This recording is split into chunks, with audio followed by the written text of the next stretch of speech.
3,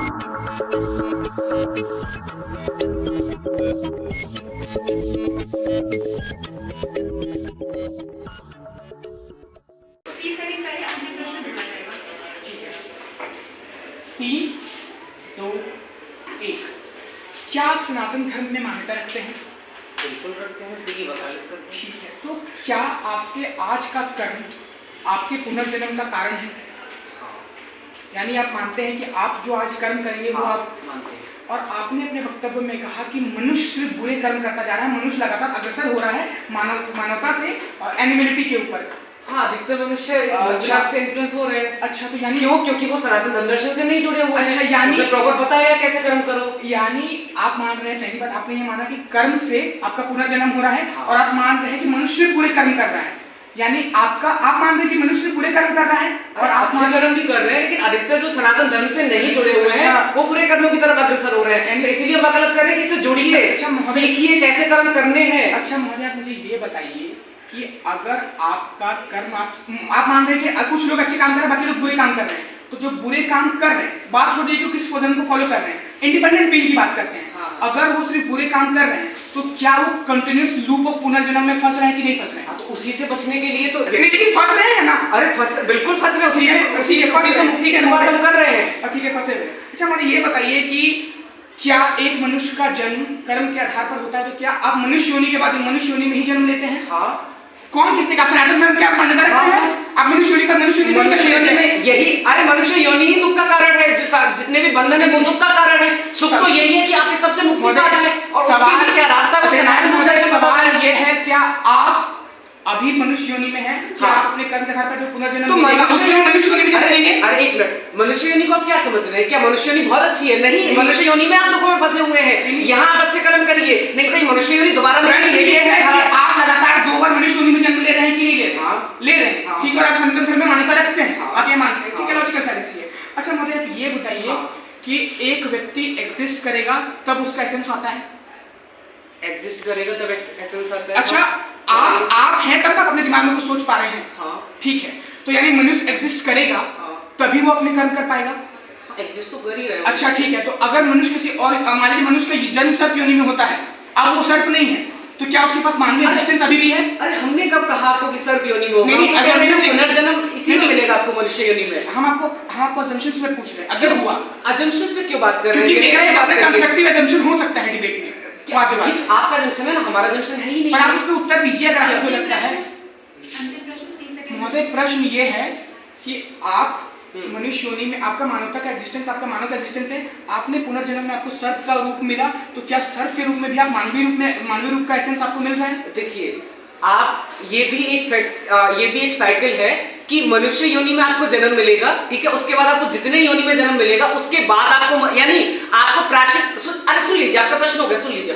उसके बाद आपको प्रायश्चित करने के लिए फिर से मनुष्य, यानी आपको एक बड़े साइकिल में फंसना पड़ रहा है। उससे बचने के लिए आप अभी अच्छे कर्म करिए, यानी जन्म से ही आप अच्छे कर्मों की तरफ अग्रसर होइए, जबकि आपके दर्शन में पूरी पॉसिबिलिटी है बुरे कर्म करने के लिए। अच्छा, धन्यवाद। मेरा आखिरी क्वेश्चन पूछ सकता हूं? सिर्फ अच्छाई कर्म करना या अच्छाई का बोध होता है? मुक्ति का अर्थात होता है, मतलब मुक्ति का मतलब होता है जीवन मरण के साइकिल से फ्री हो जाना। तो पर आपने अपने भी कहा कि हम सिर्फ अच्छे कर्म करेंगे तो हमें मुक्ति मिल जाएगी। मुक्ति का प्रोसेस है वो, अच्छे कर्म करिए तब मुक्ति मिलेगी। मतलब सिर्फ अच्छे काम करने से मुक्ति मिलती है, और अगर सनातन धर्म की मान्यता है। हाँ, मान्यता है सिर्फ अच्छे कर्म करने से। ठीक। हाँ महोदय, बुरे कर्म करने वाले को मुक्ति क्यों देंगे? हम बुरा ही थोड़े प्रमोट कर रहे हैं। ठीक है, अंततः मुझे ये बताइए कि आपके लिए अमृतत्व क्या है? आपके परिणाम मेरी पॉइंट है कि आप हम बता रहे हैं कि अमृतत्व की हमारे पास है, तो अमृतत्व है? हमारे लिए अमृतत्व एक दुख का कारण है महोदय। हमारे सनातन दर्शन में एक व्यक्ति है अश्वत्थामा, उन्हें अमृतत्व प्राप्त है और वो सदियों से दुख झेले आ रहे हैं, पीड़ा झेले आ रहे हैं महोदय। हमारे लिए इस जीवन मरण के साइकिल से फ्री हो जाना ही खुशी का माध्यम है, मुक्ति का माध्यम है। अगर अमृत हमें मिल गया, अमृतत्व मिल गया, हम जीवित इसी में बार बार मनुष्य बनते हैं, जीवित या मरे ही ना, अगर हम जीवित ही रह जाए, ये हमारे लिए सबसे बड़ा दुख का कारण है। क्या कलयुग में होने वाले जो युद्ध करेंगे उसमें अश्वत्थामा भाग लेंगे? आप सनातन धर्म के मान्यता वाले हैं? हाँ, लेंगे। क्या अश्वत्थामा की मृत्यु होगी? ये कहीं नहीं बताया क्या मृत्यु होगी? अच्छा ठीक है, ये बताया नहीं गया, और आप सनातन धर्म के मान्यता वाले हैं? अरे महोदय, सनातन धर्म में कहानी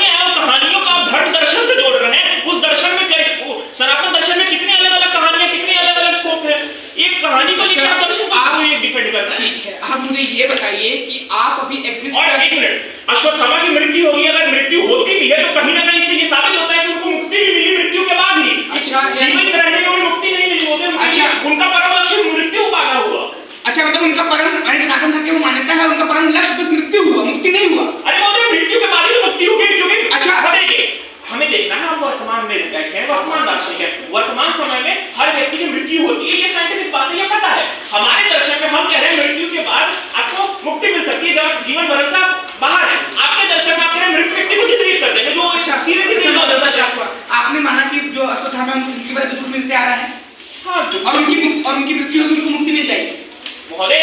हाँ, कब मिलेगी आप देखिए महोदय, कब मिलेगी? नहीं अरे महोदय बस 10 सेकंड के लिए आप खुद बोले कि कली के साथ वो युद्ध करेंगे, अच्छाई के लिए लड़ेंगे, धर्म की स्थापना के लिए लड़ेंगे, मतलब अच्छे कर्म करेंगे। जब अच्छे कर्म करेंगे तो उन्हें जीवन मरण से मुक्ति मिलेगी। यानी अच्छा उन्होंने कुछ अच्छा काम किया और उन्होंने उनको श्राप क्यों मिला? क्योंकि उन्होंने बुरा काम किया था, यानी बुरा काम अच्छा काम के बाद उनको मुक्ति मिला। हाँ। सिर्फ अच्छे कामों से मुक्ति नहीं मिला, दोनों किया था तब मुक्ति मिली। अरे महोदय तो वही सुनिए, अब देखिए बात समझिए।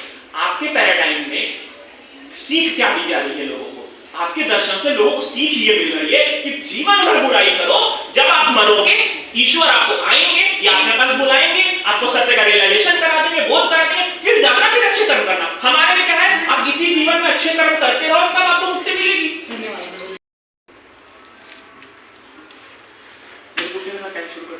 ठीक। एक प्लेयर है, नेट प्रैक्टिस करता है, अगले दिन मैच खेलने जाता है, अच्छा परफॉर्मेंस करता है, ठीक है। एक प्लेयर है, नेट प्रैक्टिस नहीं करता है, तब भी अच्छा परफॉर्मेंस करता है, ठीक है।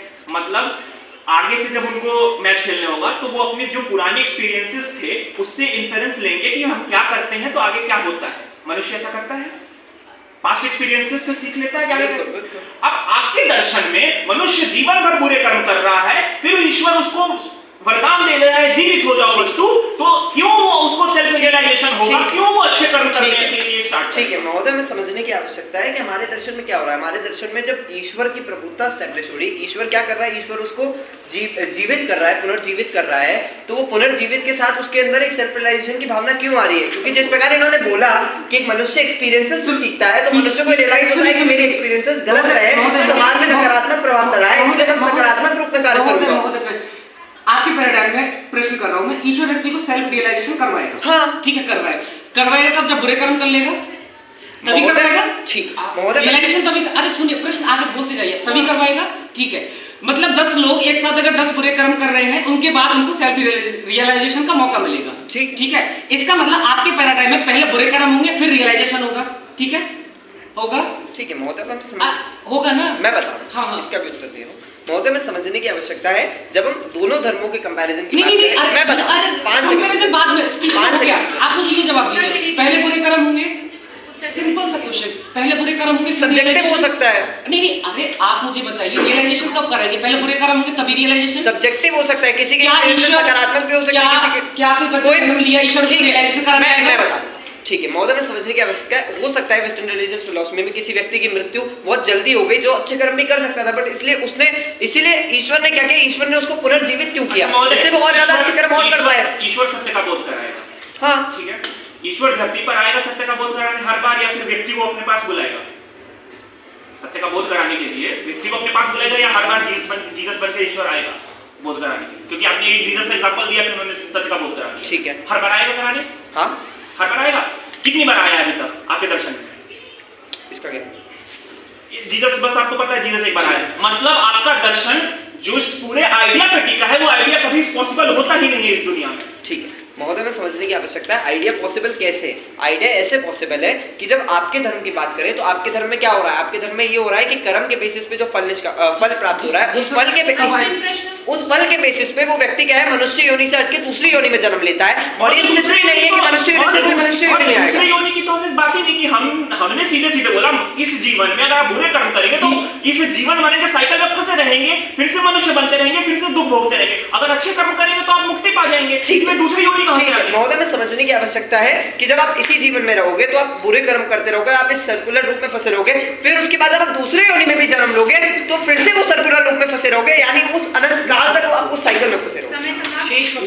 लस्ट एक उसकी प्रवृत्ति है, आपने माना वो उसके अंदर इनहेरेंट डेड फॉर्म में होता है और वो ट्रिगर करती है, होता है। मतलब मानव भोगवादी है क्या? आपके पैराडाइम में भोगवादी है मानव? आपके पैराडाइम में मानव भोगवादी है, बिल्कुल मानव। नहीं, अभी तो मैं आपके पैराडाइम की बात कर रहा हूँ, वो मैं मानता हूँ कि आप भी मानते हैं। हाँ बिल्कुल, ठीक है। बुरे कर्म करेगा, ईश्वर अच्छे कर्म के लिए रियलाइजेशन कराएगा, दोबारा उसको जीवित करेगा।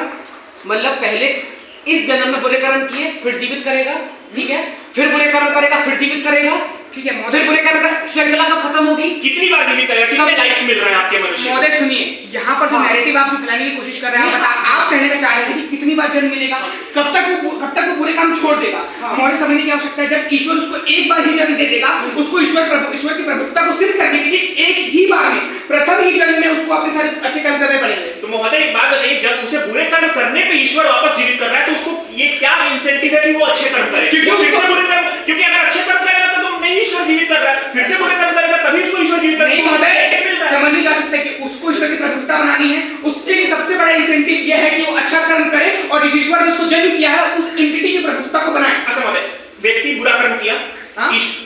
बुरा कर्म किया, मरा, ईश्वर ने उसे जिंदा कर दिया, अब अच्छा कर्म करेगा तो ईश्वर क्या करेगा उसके साथ? महोदय क्लैरिफिकेशन ये है कि आप कहना चाह रहे हैं कि हमारे पैराडाइम में ईश्वर, हम बुरा काम कर रहे हैं फिर ईश्वर जन्म दे रहा है। मुझे समझ नहीं आ सकता है कि हम दोनों के पैराडाइम में एक इंसान बुरा ही है। अच्छा कर्म करेगा तो ईश्वर क्या अच्छे कर्म का परिणाम क्या है? अच्छे कर्म पे क्या मिल रहा है? अच्छा कर्म का परिणाम उसको भगवान मुक्ति दे देंगे। लेकिन भगवान मुक्ति दे देंगे, लेकिन आप भी कहीं ना कहीं मुक्ति चाह रहे हैं, ईश्वर व्यक्ति अंत में मुक्ति ही पाए, भगवान मुक्ति दे देंगे। मृत्यु कैसे? और मनुष्य भोगवादी है ना, भोगवादी है, मतलब वो चाहेगा मुझे बार बार जिंदा रहना है, मतलब फिर से बुरे कर्म करेगा। आप मेरा टाइम ईश्वर भोगवादी है। हाँ। ईश्वर मनुष्य भोगवादी है क्योंकि उसने अभी तक बुरे कर्म किए, पर जब उसको सेल्फ रियलाइजेशन हो जाएगा तो उसका भोगवादिता खत्म हो जाएगी। मतलब आप जो बोल रहे हैं कि उसका इनहेरेंट चीजें है भोगवादी होना, और मनुष्य की मनुष्यता वही है, तो मनुष्य मनुष्यता ही मनुष्य की मनुष्यता भोगवादी में नहीं है। मानवता के गुणों में आपने भोगवादी नहीं, लस्ट, बस लस्ट। लस्ट क्या है? लस्ट क्या काम है? तो भोग काम नहीं क्या है। है? हाँ वो काम है। वो भोग है। वो हाँ, ठीक। इसका मतलब भोगवादी है। पूर्णता रूप से नहीं कह सकते। अच्छा, और कितना उसका भोग खत्म हुआ तो मनुष्य में से मानवता खत्म हो गई। क्या? उसका लक्ष्य खत्म हुआ, भोगवाद खत्म हुआ, भोगवाद खत्म हुआ तो मानव की मानवता खत्म हो गई।